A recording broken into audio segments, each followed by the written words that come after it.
नमस्कार, यहाँहरूलाई स्वागत छ हाम्रो युट्युब च्यानल इतिहासमा। यहाँ हामीले इतिहासका थुप्रै घटनाहरूको बारेमा चर्चा परिचर्चा गर्दै आएका छौँ र आजको हाम्रो भिडियो रहेको छ नेपालका 10 शक्तिशाली राजाहरूको बारेमा। प्राचीन कालदेखि नै नेपालमा थुप्रै राजाहरूले शासन गर्दै आएका थिए।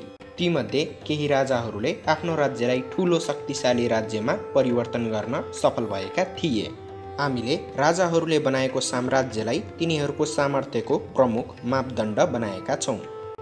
हामीले देशको सैन्य सङ्ख्या, हात हतियार र देशको आर्थिक अवस्थालाई यहाँ समावेश गरेका छैनौँ। यसबाहेक हामीले ती राज्यहरूलाई मात्रै समावेश गर्यौँ जसको राजधानी हाल नेपालमा पर्ने गर्दछ।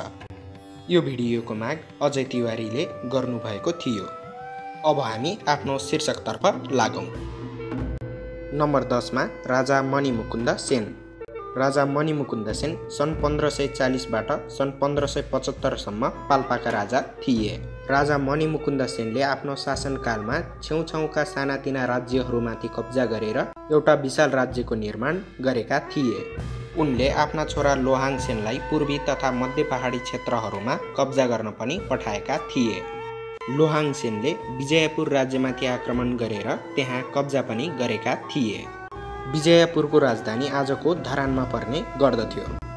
भनिन्छ कि उनले कीर्तिपुरमाथि पनि कब्जा गरेका थिए रे, तर यसको पूर्ण रूपमा ऐतिहासिक प्रमाण भने भेटिएको छैन। राजा मणिमुकुन्द सेनले ठूलो क्षेत्र कब्जा गरे तापनि उनले क्षेत्रीय राजपालहरूलाई शासन जारी राख्न अनुमति दिए। त्यसैकारण उनलाई नेपालको पहिलो सङ्घीय शासक पनि भन्न सकिन्छ। उनको राज्य क्षेत्र स्क्रिनमा देखाइएको जस्तै देखिन्थ्यो। उनले आफ्नो मृत्यु हुनुअघि आफ्नो राज्यलाई 4 छोराहरू बीच बाँडेका थिए। त्यसैले उनको मृत्यु पश्चात उनको राज्यको पतन भयो। नम्बर 9 मा लिच्छवी राजा मानदेव। मानदेव एक महान लिच्छवी राजा थिए। उनी आफ्ना पिता धर्मदेवको मृत्यु पश्चात सिंहासनमा बसेका थिए। मानदेव एक कुशल, शक्तिशाली र महान प्रशासक थिए। उनले आफ्ना विद्रोहीहरूलाई कुचल्न सफल भएका थिए। उनले आफ्नो राज्यको सिमाना पूर्वमा कोशी नदी, पश्चिममा कालीगण्डकी नदी र उत्तरमा हिमालयसम्म फैलाएका थिए। मिथिलाको राज्य कमजोर भएपछि यो पनि लिच्छवीहरूको अधीनमा हुन गयो। इतिहासमा उल्लेखित छ कि राजा मानदेवले मल्लपुरीको विद्रोहलाई गण्डकी नदी पारीसम्म दबाउन सफल भएका थिए। राजा मानदेवको मुद्रा बागलुङ र म्याग्दी जिल्लामा भेटिएकाले मल्लपुरी त्यस आसपासको क्षेत्रलाई भनिन्थ्यो भन्ने आशंका गरिएको छ। नम्बर 8 मा राजा जनक। राजा जनक 7औं र 8औं शताब्दीका मिथिलाका एक प्राचीन राजा थिए। मिथिला वा विदेहाका राजाहरूलाई जनक भन्ने चलन थियो।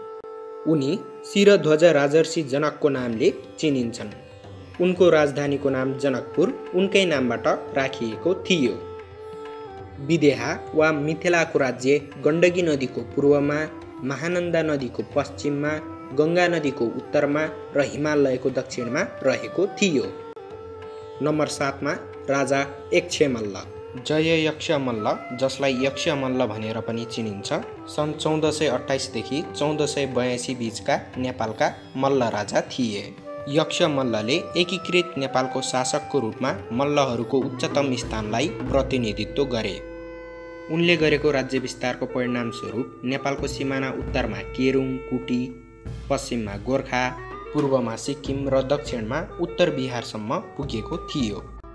यद्यपि उनी एक महान विजेता थिए। आफूले जितेका राज्यलाई आफ्नो अधीनस्थ पारिराख्न सक्ने उनीसँग कुनै शक्ति थिएन। त्यसैकारण उनको बुढेसकाल लागेसँगै सबैजसो राज्यहरू स्वतन्त्र भए। उनले केही समयका लागि एकीकृत नेपालको सम्भावनालाई अन्त्य गर्दै आफ्नो राज्यलाई आफ्नो छोराहरू बीच बाँडिदिए। नम्बर 6 मा राजा पृथ्वीनारायण शाह। राजा पृथ्वीनारायण शाह गोर्खा राज्यका अन्तिम राजा र नेपालको पहिलो शाह राजा थिए। उनले नेपाल एकीकरण अभियानको सुरुवात गरेका थिए। उनले आफ्नो राजधानी गोर्खाबाट काठमाडौँ सारे। उनलाई आधुनिक नेपालको संस्थापकको रूपमा लिन सकिन्छ। उनको शासनकालमा नेपालको पश्चिम सिमाना चेपे गोर्खादेखि पूर्व सिमाना इलामसम्म पुगेको थियो। यसैगरी उत्तर सिमाना तिब्बत र दक्षिणमा भारतको बिहारको केही भूभागहरू नेपाल अन्तर्गत पर्ने गर्दथे। नम्बर 5 मा किरात राजा यलम्बर। राजा यलम्बर नेपालको पहिलो किरात राजा थिए। उनले झन्डै 800 ईसापूर्व अगाडि नेपालमा किरात राज्यको स्थापना गरेका थिए। उनले स्थापना गरेको राज्य त्यति बेलासम्मको नेपालको सबैभन्दा ठुलो र शक्तिशाली राज्य थियो। उनले मध्य नेपालमा विजय गरिसकेपछि आफ्नो राजधानी यालुङबाट थानकोट सारेका थिए। त्यसपछि उनको राज्य पश्चिममा त्रिशुली नदीबाट पूर्वमा टिस्टा नदीसम्म फैलियो। नेपालमा किरात राजा यलम्बरलाई घटोत्कचको छोरा र भीमको नातिको रूपमा चिनिने गरिन्छ। उनलाई महाभारतको पात्र बर्बरिकको रूपमा चिनिन्छ। नम्बर 4 मा खस राजा नागराज। खस राजा नागराज नेपालका खस राजवंशका संस्थापक थिए।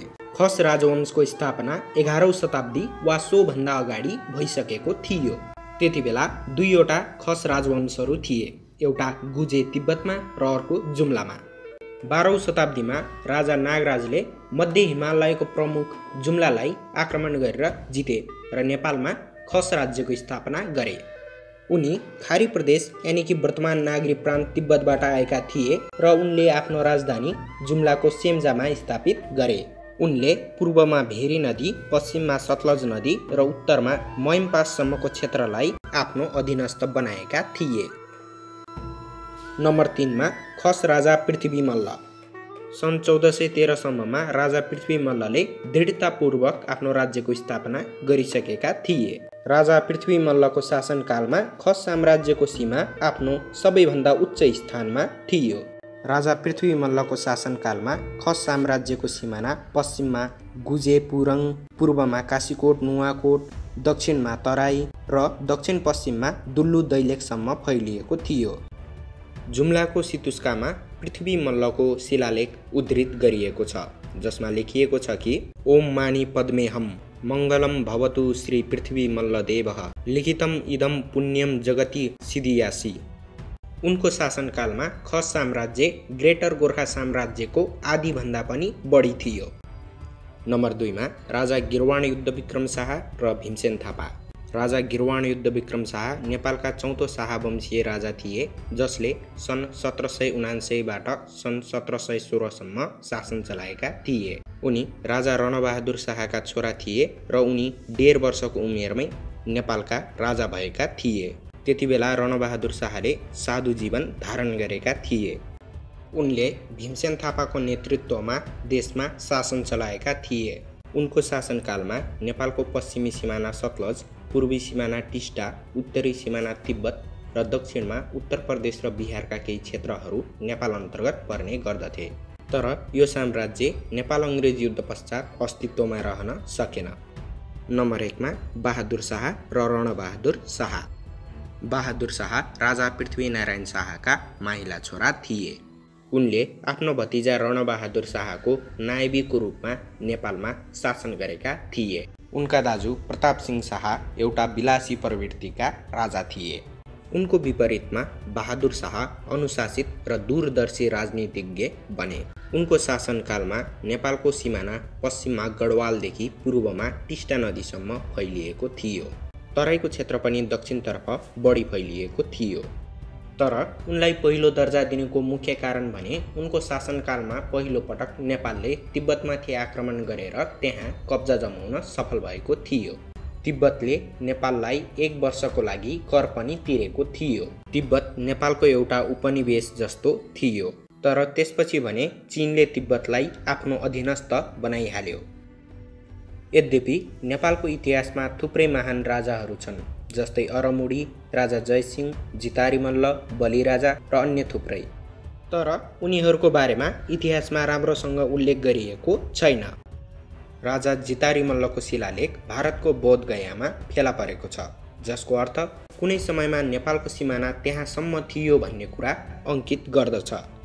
राजा जयसिंहको पनि त्यस्तै खाले गौरवशाली इतिहास भेटिन्छ। बलिराजाले केही भारतीय योद्धाहरूसँग मिलेर टेम्बरलाइन द ग्रेटलाई हराउन सफल भएका थिए। यो त थियो आजको हाम्रो भिडियो नेपालका 10 शक्तिशाली शासकहरूको बारेमा। हजुरलाई हाम्रो भिडियो कस्तो लाग्यो त? कृपया लाइक, सेयर, सब्स्क्राइब अनि कमेन्ट गर्न नभुल्नुहोला। र साथै हजुरलाई जिज्ञासा लागेको शीर्षक कमेन्ट बक्समा उल्लेख गर्न सक्नुहुनेछ। हामी उक्त शीर्षकमा भिडियो बनाउने प्रयास अवश्य नै गर्नेछौँ। हवस् त, धन्यवाद।